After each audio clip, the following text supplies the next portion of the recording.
Que s'est-il passé précisément lundi après-midi sur les Champs-Élysées ? Vous le savez, un homme a percuté un fourgon de gendarmerie. Il cherchait à faire exploser son véhicule. Le procureur de Paris, François Molins, tient une conférence de presse. On la suit en direct sur LCI. Ce sera à partir de 15h30. En attendant, on va faire le point sur ce qu'on sait avec nos invités. Alexandra Guy est avec nous de notre service police-justice. Bonjour Alexandra. Bonjour. Georges Fenech, bonjour. Bonjour. Ancien député Les Républicains du Rhône. Vous êtes surtout président de la commission d'enquête sur les attentats en Sousse-Yvelines de 2015. Et Driss Ait Youssef, bonjour. Spécialiste des questions de sécurité, président de l'Institut Léonard de Vinci. Alexandra, un point d'information d'abord. On a appris ce matin que les 4 membres de la famille du conducteur qui est décédé, on le rappelle, il est décédé lundi après-midi, ont été relâchés hier après 2 jours de garde à vue. Oui, effectivement.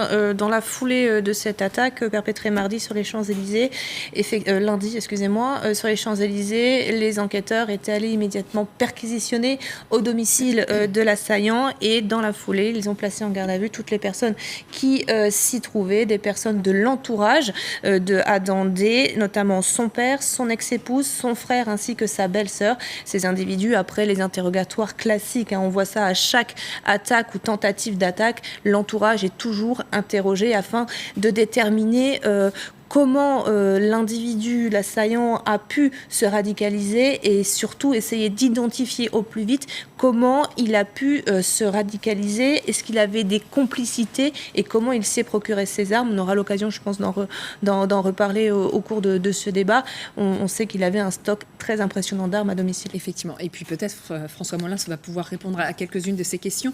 Driss Ait Youssef, ce que l'on sait effectivement, c'est que cet homme avait prêté allégeance au groupe État islamique, qu'il était fiché S depuis 2015 pour son appartenance à la mouvance islamiste radicale, mais que dans le même temps, et malgré tout ça, on est presque tenté de dire, il avait un permis de port d'armes.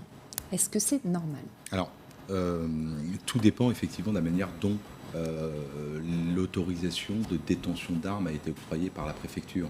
Ce qu'il faut savoir, c'est qu'apparemment, selon les premières informations, cet individu aurait obtenu son autorisation de détention d'armes parce qu'il est inscrit dans un club de tir sportif antérieurement à son fichage. Ce qui voudrait dire que lorsqu'il a été fiché... Logique, oui.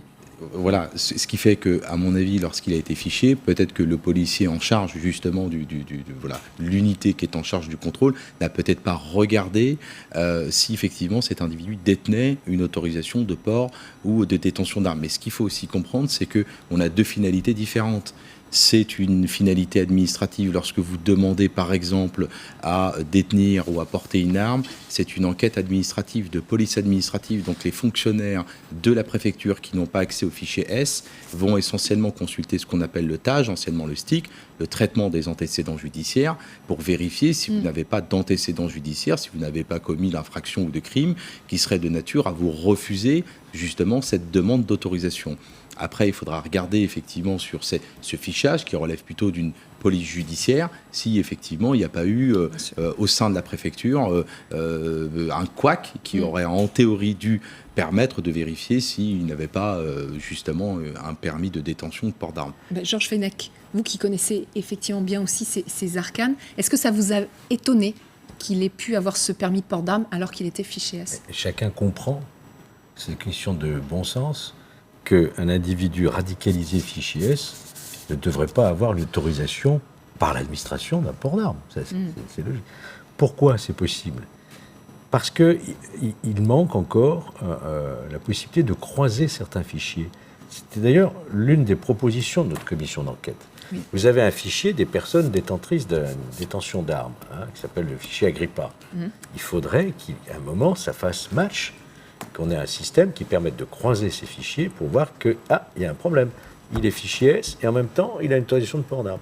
Et comme il n'y a pas encore ces croisements de fichiers, on a des failles. Et c'est ce genre de choses qu'il faut absolument remédier. Et est-ce que cette proposition pourrait être réparée, j'allais dire, dans les prochains mois avec la préparation du projet de loi du ministre de l'Intérieur ? Dans le projet de loi, qui est un projet de loi juridique, il n'y a rien sur l'organisation des services, l'organisation très importante, la création du Centre national de contre-terrorisme qui a été rendu public la semaine dernière par le président de la République. J'en suis très satisfait, c'était une des propositions phares de notre commission d'enquête, ça c'est une bonne chose.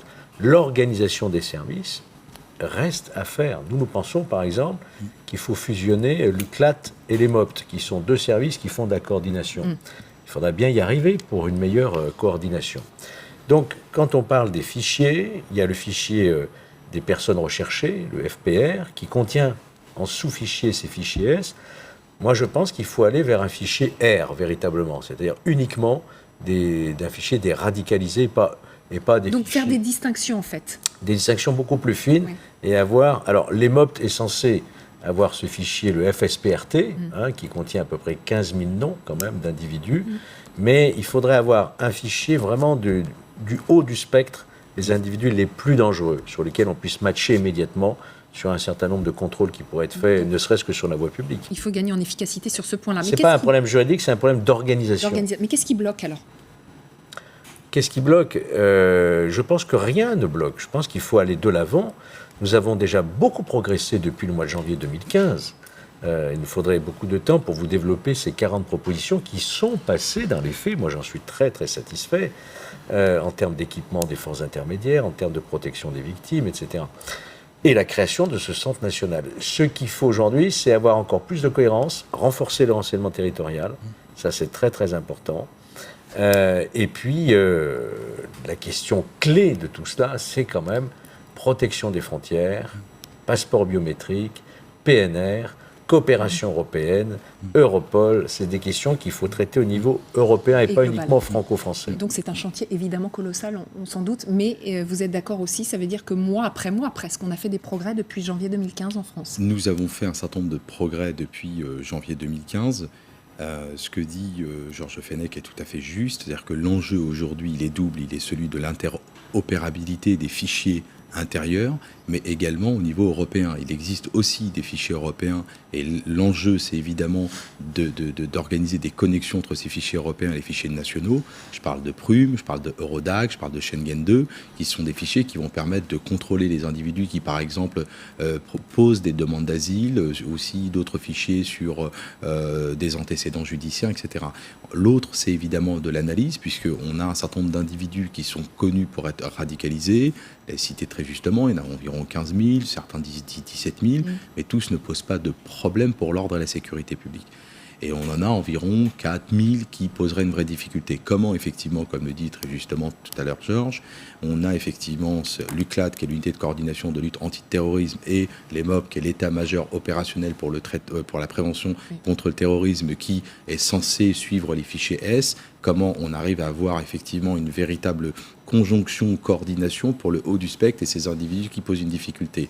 L'autre grande difficulté, c'est d'essayer de travailler sur le plan technique entre la frontière qui devient de plus en plus ténue, entre ce qui relève de l'enquête administrative et l'enquête judiciaire. Encore une fois, la réforme du renseignement dans notre pays, si on regarde le décret paru qui installe le nouveau Centre national de contre-terrorisme, il n'y a pas grand-chose là-dedans.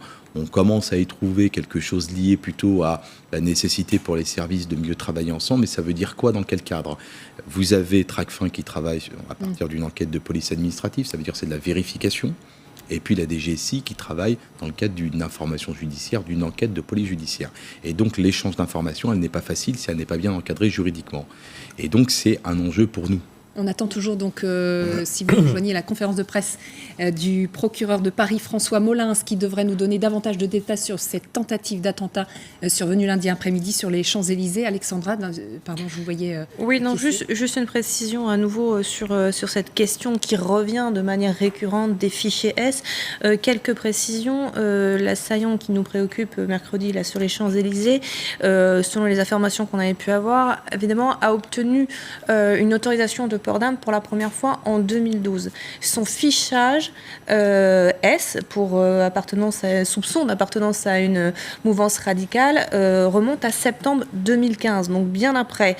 Et ce signalement, ce fichage a été fait sur la base d'un signalement des autorités turques qui avaient repéré sa présence au niveau de la frontière gréco-turque. Or, on sait depuis longtemps maintenant que la Turquie est souvent une porte d'entrée vers la Syrie. C'est dans ce cadre-là qu'il avait été fiché S. Il a fait ensuite une demande de renouvellement d'autorisation de port d'armes en février dernier, autorisation qui lui a été accordée. Alors après, on a essayé de gratter un petit peu autour de ça. On devrait en savoir un peu plus au moment de la conférence de presse du procureur. Mais il y a deux options. Effectivement, soit clairement il y a un problème dans la transmission des informations pour le renouvellement de cette autorisation de port d'armes, sachant qu'entre-temps il avait été fiché S. Soit au contraire, c'est une décision prise volontairement de ne pas changer la situation, de le laisser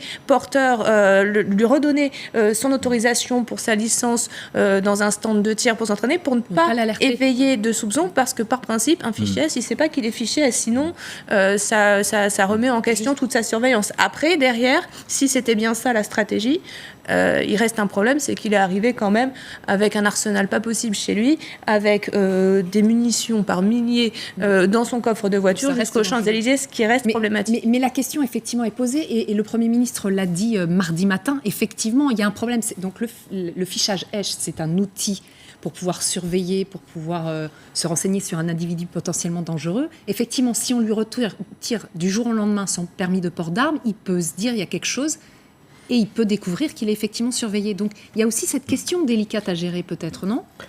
Moi, je préfère que l'individu fichier S n'ait plus son port d'armes ou sa détention d'armes que lui laisser une arme dont on sait qu'il peut s'en servir à tout bout de champ, qu'il sache qu'il sait surveiller, c'est au service de renseignement. Vous trouvez ça moins dangereux, évidemment, que d'aller au bout du processus. C'est clair. Puis, de toute façon, on ne pourra jamais mettre des surveillants derrière chaque individu.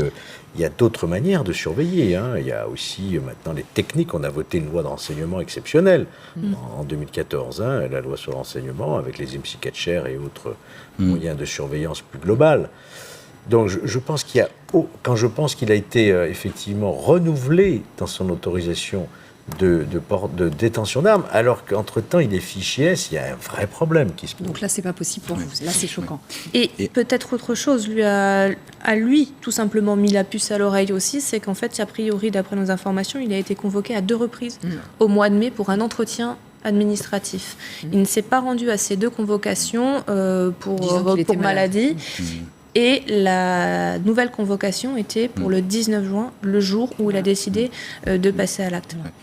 Et c'est là qu'il y a un vrai sujet, c'est-à-dire que, de toute façon, les terroristes n'ont pas besoin de demander un permis de port d'armes ou de détention d'armes pour commettre un attentat avec de l'armement lourd. Ça, c'est clair. Ensuite, effectivement, dans cette affaire, on a une vraie difficulté, c'est, selon nos informations, les informations parues d'ailleurs dans la presse, des gendarmes ont été visiter son club de tir sportif pour se prendre un certain nombre d'informations sur l'individu. Il a fait lui-même l'objet d'une convocation. Il y a eu une tentative d'assignation à résidence qui n'a pas fonctionné. Un imbroglio juridique, c'est ça ? Substitué à des convocations au commissariat, convocations auxquelles l'individu ne s'est pas rendu. Et on peut légitimement se poser la question sur, finalement, un certain nombre d'informations sur un individu qui laisse à penser, en tout cas, que l'individu fiché S, détenteur d'un permis de port d'armes, des informations suffisantes pour transmettre ou pour demander à l'autorité judiciaire d'enclencher une information judiciaire ou une enquête. Oui. Là, ce n'est pas le choix qui a été fait. C'était dans le cadre de l'état d'urgence, qui n'est pas la même chose. Ça repose la question de la dualité, non pas de la légitimité, mais de la dualité que le législateur a créée entre le juge judiciaire, entre l'autorité judiciaire et l'autorité administrative. Et à mon sens, l'autorité administrative, en l'occurrence le préfet, aurait dû transférer ces informations à l'autorité judiciaire, indiquant qu'il y a suffisamment d'informations pour qu'effectivement le juge judiciaire, gardien de la liberté individuelle, puisse engager une enquête un peu plus poussée, un peu plus approfondie, un peu plus sérieuse. On ne veut pas jeter de l'huile sur le feu, mais quand même, Georges Fenech, quand vous entendez tout ça, effectivement, le fait qu'il y ait une assignation à résidence qui était décidée, qui n'a pas pu être mise en place visiblement pour un imbroglio juridique, qu'il avait un permis de port d'armes renouvelé. Détention d'armes renouvelée, qu'effectivement il était convoqué, qu'il ne s'y est pas rendu à 2 reprises parce que visiblement il était malade. Heureusement, là, il n'y a pas eu de victime. Mais est-ce que pour vous, c'est une succession de dysfonctionnements ou c'est toujours un peu plus compliqué que ça ? Ça me rappelle tristement ce qui s'est passé au Bataclan. Vous aviez Sami Amimour, l'un des 3 attaquants, qui était sous contrôle judiciaire. Donc on a toujours ces failles et ces dysfonctionnements. ça pose tout le problème des relations entre la justice et les services de police et de renseignement. Il y a une énorme marge de progression à faire encore. Moi, je suis un peu, je le dis franchement, sceptique, voire même un peu contrarié, lorsqu'on déshabille la justice pour habiller l'administration. Je suis très attaché à l'état de droit. Je pense que l'effort doit porter sur les moyens de la justice, qui sont très, très nettement insuffisants encore aujourd'hui. Je pense qu'il faut appuyer sur les moyens juridiques du juge. C'est ça la garantie. Vous savez, l'état d'urgence, ça fait maintenant 2 ans qu'on est sous l'état d'urgence. Oui. Vous avez eu, je crois, 40 000 perquisitions administratives, 400 assignations à résidence, tout ça pour environ une dizaine de procédures qui avaient un lien indirect avec le terrorisme. Autrement dit, l'efficacité de ces mesures purement administratives, elle est quand même très très faible. Mais alors, c'est les juges qui démantèlent les réseaux et les filières avec la DGSI, avec des commissions rogatoires. On ne fait pas de l'antiterrorisme en flagrant délit. Vous comprenez ? Donc là, je pense qu'il ne faut pas leurrer l'opinion. Je comprends que politiquement, il est difficile de mettre un terme à l'état d'urgence parce qu'on se dit on va baisser la garde. En tout cas, c'est l'opinion qui le ressent comme ça. Il ne faut pas non plus leurrer l'opinion. Il ne faut pas considérer que l'état d'urgence est un moyen très efficace de lutte contre le terrorisme. C'est pas vrai. C'est pas vrai. D'ailleurs, notre commission d'enquête l'a dit, on a parfaitement démontré que l'état d'urgence a une efficacité quelques jours après la commission d'un attentat et ensuite, ça ne présente plus d'intérêt. On nous a même cité une anecdote dans une préfecture où on voit l'autorité administrative, la police arriver chez un suspect pour une perquisition. Ils ouvrent l'ordinateur et sur l'ordinateur apparaît bienvenue état d'urgence. C'est-à-dire qu'ils les attendaient en réalité. Voyez-vous ? Donc, il faut jouer de l'effet de surprise, c'est ça, c'est quelques jours. Depuis 2 ans, état d'urgence, ça n'a plus de sens, à mon avis. Je sais qu'en disant ça, je vais surprendre un certain nombre d'auditeurs, mais c'est la réalité, je ne peux pas le dire. Mais ça veut dire que là, ce que prépare le gouvernement, visiblement, c'est faire entrer l'état d'urgence dans le droit commun. Ça, vous pensez que c'est inutile ? Non seulement je pense que c'est pas très utile, mais je pense que c'est dangereux pour les libertés individuelles. Et d'ailleurs, il y a eu 40% des décisions qui ont été prises par l'autorité administrative qui ont été réformées par le Conseil d'État. Moi, je ne fais pas confiance à l'autorité administrative, mais c'est pas son rôle véritablement que de placer en détention, surtout détention, que de faire des perquisitions. C'est le rôle du juge, avec des officiers judiciaires, dans le cadre des lois, dans le cadre d'un état de droit, et avec une meilleure efficacité. Alexandra ? Oui, juste un mot pour revenir justement sur effectivement l'état d'urgence. Je suis d'accord avec Georges Fenech sur le fait que c'est un régime d'exception, donc ça doit rester une exception. Maintenant, dire qu'il ne sert pas ou qu'il ne sert plus, c'est pas tout à fait vrai non plus. On en a eu encore au niveau des perquisitions administratives, notamment la preuve pendant l'entre-deux tours. Rappelez-vous cette perquisition à Marseille et ces 2 individus interpellés avec énormément d'explosifs en préparation et prêts à être utilisés dans leur appartement. Alexandra, François Molins, pardon, qui est C'était lié à une perquisition administrative 3 mois plus tôt. Voilà. Le procureur de Paris qui va donner des détails donc sur cette tentative d'attentat lundi dernier sur les Champs-Élysées. Vous savez, un homme a percuté un fourgon de gendarmerie et cet homme est mort dans son véhicule. Un homme, on le rappelle, qui avait prêté allégeance au groupe État islamique et qui était fiché S depuis 2015. Donc je tiens ce point presse en compagnie de M. Christiansen, qui est directeur de la police judiciaire de Paris. Mesdames, Messieurs, les Champs-Élysées ont pour la 2e fois, en l'espace de 2 mois, été le théâtre d'une action terroriste. Le 20 avril 2017, vers 20h45, je vous le rappelle, Xavier Jugelet, policier de la direction de l'ordre public et de la circulation de la préfecture de police, qui se trouvait à l'intérieur d'un car de police stationné en mission de sécurisation au niveau du numéro 102 de l'avenue des Champs-Élysées, tombé sous les balles d'un terroriste. Le 19 juin 2017, vers 15h40, un convoi de 9 fourgons de gendarmes mobiles descendait l'avenue des Champs-Élysées dans le sens Arc de Triomphe Concorde, avant qu'au niveau du rond-point des Champs-Élysées, le premier fourgon de ce convoi ne soit percuté par le côté avant droit par un véhicule qui roulait dans le même sens de circulation et qui semblait comme vouloir forcer le fourgon, donc en tête du convoi, à se rabattre vers le trottoir. Le véhicule se positionnait devant le fourgon de gendarmerie et une détonation se produisait à l'intérieur du véhicule. Une vitre était partiellement fondue et une fumée orange s'échappait du véhicule. La situation était très rapidement maîtrisée au moyen d'un extincteur et les gendarmes présents sur place, sans qu'aucun tir de riposte ne soit à aucun moment intervenu, extrayaient le conducteur du véhicule, conducteur qui allait rapidement décéder. Ce passage à l'acte, qui interroge tant par le mode opératoire employé que par la personnalité de son auteur, n'a sans nul doute pas atteint l'objectif envisagé. L'arsenal découvert dans le véhicule, arsenal sur lequel je vais revenir au cours de mes propos, l'arsenal découvert dans le véhicule atteste en effet de l'ampleur de l'action terroriste projetée qui, si elle avait abouti, aurait pu avoir des conséquences humaines dramatiques. Force est de constater que si ce passage à l'acte terroriste n'a fait aucune victime, il n'en demeure pas moins mortifère.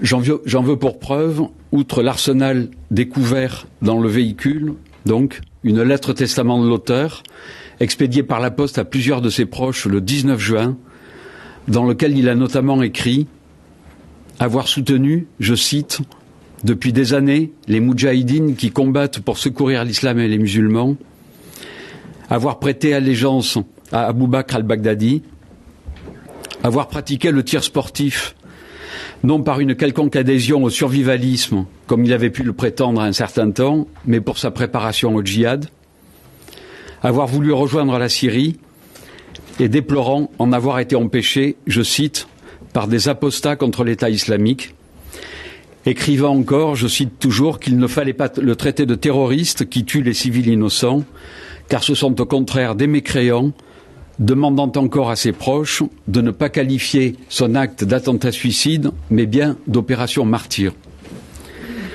Depuis quand l'auteur a-t-il donc préparé son acte? Quel a été son processus de radicalisation? A-t-il bénéficié de complicité sur le territoire national? A-t-il été téléguidé depuis la zone irako-syrienne? Comment expliquer l'inadéquation entre l'ampleur de l'arsenal contenu dans son véhicule et l'échec de son entreprise terroriste? Comment enfin a-t-il finalement procédé pour entraîner détonation et cette fumée orange dont nous ne savons toujours pas à quoi elle correspond? Autant de questions auxquelles les investigations confiées par la section antiterroriste de mon parquet à la section antiterroriste de la brigade criminelle de la direction régionale de la police judiciaire de Paris, service coordonnateur, à la direction générale de la sécurité intérieure et à la sous-direction de l'antiterrorisme à la direction centrale de la police judiciaire, investigations qui ne font que débuter et qui devront s'attacher à répondre à l'ensemble de ces questions. Mon parquet a en effet immédiatement après les faits ouvert une enquête en flagrance des chefs de tentatives d'assassinat sur personnes dépositaires de l'autorité publique en relation avec une entreprise terroriste, association de malfaiteurs terroristes en vue de la commission de crimes d'atteinte aux personnes, acquisition, détention, transport d'armes en liaison avec une entreprise terroriste, enfin tentative de destruction du bien d'autrui par moyens dangereux en relation avec une entreprise terroriste. Le mode opératoire employé, donc d'abord, j'évoquais à l'instant l'arsenal découvert dans le véhicule, arsenal dont je vous livre précisément le contenu. Sur la banquette arrière ont été découvertes 2 bouteilles de gaz de 13 kilos chacune, pleines et toujours dotées de leur opercule de sécurité, bouteilles qui étaient posées contre les 2 portières. Entre ces 2 bouteilles se trouvaient plusieurs cartons contenant un très grand nombre de cartouches de différents calibres. Il y avait ainsi 2200 cartouches de calibre 12, 800 de calibre 7,62, plus de 2000 cartouches de calibre 9 mm et plus de 3700 cartouches de calibre 22 long rifle. À terre, au niveau du passager avant, ont été saisis un grand sac contenant 28 chargeurs, un pistolet Glock 17 muni d'un double chargeur, une carabine de calibre 7,62, calibre similaire à celui d'un fusil d'assaut Kalachnikov, ainsi que plusieurs couteaux, dont un couteau multipointe et une lampe taser. Ont aussi été découverts un briquet dans le vide-poche central, un briquet dans la poche de l'auteur. Enfin, sans que sa localisation dans le véhicule ne puisse déterminer précisément à ce stade, une besace calcinée qui contenait de très nombreux projectiles ressemblant à des ogives. Il est apparu que l'auteur avait fait l'acquisition des bonbonnes de gaz le dimanche 18 juin, soit la veille du passage à l'acte, et qu'il les avait achetées sur un site d'annonce Internet. Il était en outre trouvé porteur à sa ceinture d'une arme de poing type Glock 19, avec chargeur approvisionné et engagé. À l'instar enfin de l'arsenal découvert dans le véhicule, la perquisition au domicile de l'auteur a permis de découvrir au sous-sol du pavillon un stock important, à savoir 8 bidons vides de poudre de rechargement de munitions d'une contenance de 500 grammes chacune. Cette poudre noire a pu avoir été utilisée par le mis en cause pour confectionner ses propres munitions, mais il convient aussi de relever que cette poudre peut servir à la confection d'un engin explosif artisanal, et les enquêteurs ont sur ce point relevé la présence curieuse d'une couscoussière entourée de chatterton, pouvant également servir à cette fin. Ont aussi été trouvés 2 fusils à pompe de marque Remington et Baikal, 4 mini-alarmes dont 2 à détecteur de mouvement, 2 talkie-walkie, un sac contenant du coton, des serflex, une chambre à air, du scotch électricien et du fil de fer, 5 cartouchières pour armes d'épaule, 2 ceintures cartouchières, 2 étuis multiples de chargeurs, 2 appareils de visée laser, une machette, un cran d'arrêt, un couteau de chasse, 24 boîtes vides de munitions de calibre 9 mm, un pistolet Sig Sauer et une matraque télescopique. Enfin, dans une chambre du logement était en outre saisi un fusil à lunettes. Autant d'éléments, donc, qui témoignent de la préparation indiscutable d'une action violente. Quel était donc le projet précis de l'auteur? Avait-il prédéterminé sa cible? Avait-il choisi le lieu? Comment avait-il conçu son dispositif qui, selon toute vraisemblance, avait pour objet de faire de son véhicule un engin explosif? A-t-il précipité son action et pour quelles raisons?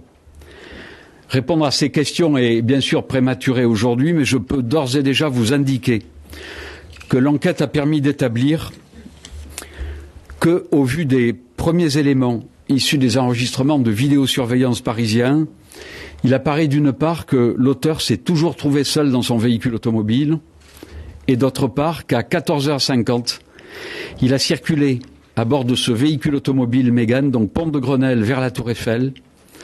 À 15h11, très précisément, il est arrivé place Jacques Rueff.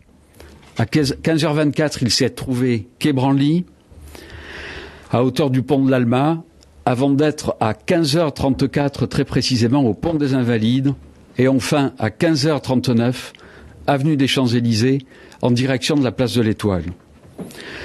On sait qu'à l'instant où il a croisé un convoi de CRS, puis le convoi des gendarmes, il a fait subitement demi-tour au rond-point des Champs-Élysées et à 15h39 toujours, il a percuté le premier fourgon du convoi des gendarmes mobiles. L'analyse du laboratoire central de police est en cours toujours pour tenter de déterminer l'origine de l'implosion du véhicule. L'autopsie pratiquée sur le corps de l'auteur, vous le savez, a conclu à une défaillance cardio-respiratoire par probable lésion de blast, avec inhalation de fumée dans un contexte d'explosion en milieu confiné. Des expertises en toxicologie et en anatomopathologie ont en outre été ordonnées aux fins de compléter ces premières conclusions de l'autopsie réalisée. Enfin, les différents supports informatiques et de téléphonie découverts à la fois au domicile, dans le véhicule, mais aussi dans les locaux professionnels de la société de l'auteur sont en cours d'exploitation. Le mode opératoire employé, disais-je donc, interroge, de même que la personnalité de l'auteur. Il a rapidement été identifié comme étant Adam D., né le 8 décembre 1985 à Argenteuil, dans le Val d'Oise, et demeurant dans le département de l'Essonne. On sait qu'il s'est marié civilement en avril 2009 à une femme de nationalité tunisienne et que 2 enfants sont issus de cette union, respectivement nés en septembre 2010 et mai 2015. Il était inconnu au fichier du traitement d'antécédents judiciaires, ce qu'on appelle le TAJ, et n'avait aucune mention sur le bulletin numéro 1 de son casier judiciaire. Il a fait l'objet d'une fiche de recherche émise par les autorités tunisiennes en septembre 2014 pour terrorisme, pour des suspicions de relations avec un groupe d'individus en lien avec le terrorisme. Sur ce point, je peux vous indiquer qu'une demande d'entraide pénale internationale est en cours de rédaction et de transmission aux autorités tunisiennes afin de recueillir tous éléments utiles sur ces renseignements. Au printemps 2015, Adandé a été signalé par un service partenaire pour avoir été contrôlé le 24 février 2015 au poste frontalier de Kipi, à la frontière gréco-turque, à bord d'une Jeep, en compagnie de son épouse et de leurs 2 filles. Il était de même signalé un mois plus tard, le 12 mars 2015, au même poste frontière, sur le chemin du retour, sans autre précision. Il a, vous le savez, le 31 août 2015, fait l'objet d'une fiche S de la Direction générale de la sécurité intérieure. Il apparaît aussi qu'il a fait plusieurs séjours en Turquie, 3 très précisément au cours de l'année 2016. C'est ainsi qu'il a été contrôlé le 20 janvier 2016 au départ de Paris, à l'embarquement d'un vol pour Istanbul. Il avait alors déclaré aux fonctionnaires de police qu'il effectuait un voyage dans le cadre de son activité professionnelle de négoce de bijoux. Dans le cadre de ce voyage, son retour avait été signalé le 29 janvier 2016, à l'occasion duquel il avait effectué, très régulièrement, une déclaration en douane pour importation de bijoux. Il a ensuite réalisé un nouveau séjour à Istanbul du 10 au 15 mars 2016. Un contrôle douanier avait alors été provoqué et il avait été trouvé porteur d'une somme de 4 800 € en numéraire, d'un lingot d'or et de bijoux.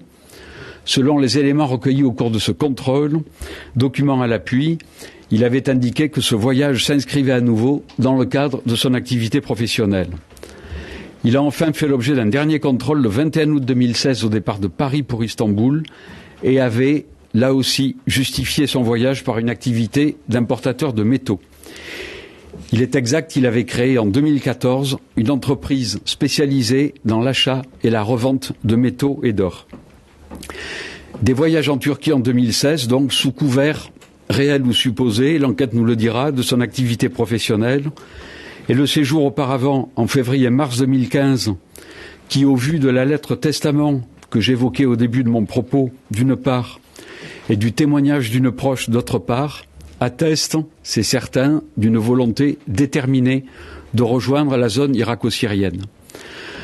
De même, l'acquisition et la détention de plusieurs armes au prétexte de la pratique de tirs sportifs pourrait apparaître comme des actes préparatoires de l'attentat qu'il a commis.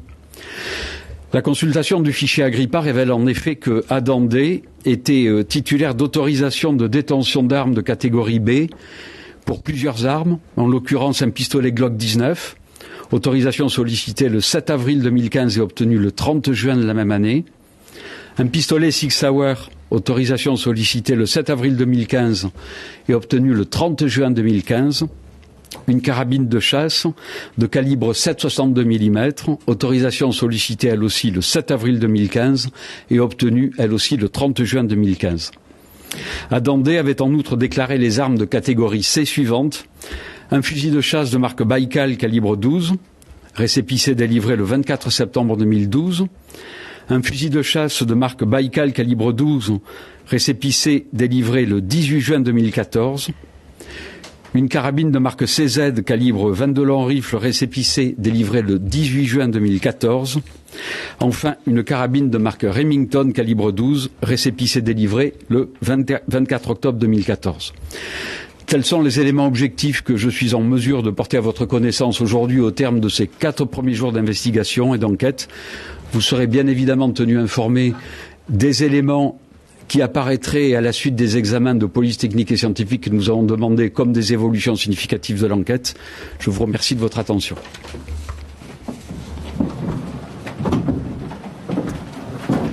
François Molins, le procureur de Paris, donc, qui vient de donner des détails sur cette tentative d'attentat sur les Champs-Élysées lundi dernier, donner des détails et soulever énormément de questions. C'est l'enquête qui répondra à ces questions, vient-il de dire, mais il vient de révéler que l'arsenal découvert dans le véhicule témoigne de la préparation indiscutable d'une action violente. Alexandra, ce qu'on peut dire, c'est qu'effectivement l'arsenal, la stock d'armes découverte dans le véhicule est extrêmement impressionnante.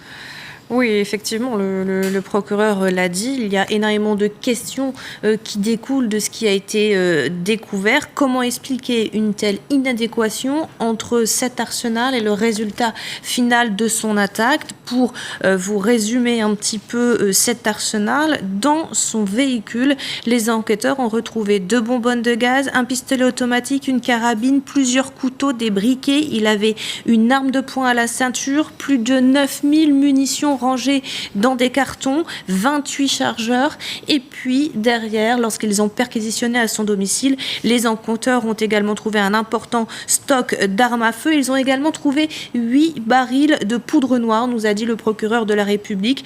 Une poudre qui peut notamment servir à confectionner une bombe. Et le procureur signale d'ailleurs qu'une couscoussière a été trouvée également dans le sous-sol de cette maison, à côté de serflex, de scotch, de rouleaux de scotch, des ceintures cartouchières, une machette, 2 fusils à lunettes, un arsenal sidérant. Quand on voit ce liste, sachant que cet individu, comme l'a rappelé le procureur, effectivement était fiché S et a priori suivi par les services de renseignement depuis septembre 2015. Georges Fenech, effectivement, c'est exactement le mot. Arsenal sidérant alors qu'il était fiché S. Qu'est-ce que ça vous inspire? Je crois que surtout on est passé à côté d'une catastrophe.